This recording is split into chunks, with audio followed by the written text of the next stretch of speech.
এখান দিয়ে সোজা উপরে উঠলে পর পাহাড়ের উপরে পৌঁছে যাবেন, আর উপর থেকে মুকুটমণিপুর ড্যামটার অদ্ভুত একটা দৃশ্য দেখা যাবে, যেটার জন্য এখানে আসা আর কি। ওই যে দৃশ্যটা সেটা উপর থেকে দেখা যাবে। আমরা এইমাত্র চেক ইন করলাম এখানে। এখানে অনেকের সাথে আলাপ হলো।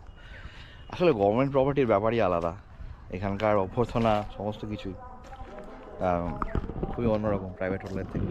তা বলে প্রাইভেট হোটেল খারাপ বলছি না, কিন্তু আমরা বহুকাল যেহেতু ফরেস্ট ডিপার্টমেন্টের প্রপার্টিতে আসি, ডব্লিউবিডিডিসির প্রপার্টিতে ঘুরছি, কাজেই একটা ভাইবস আছে, সেটা খুব চেনা হয়ে গেছে। আর প্রপার্টিটা এত বড়, এত সুন্দর,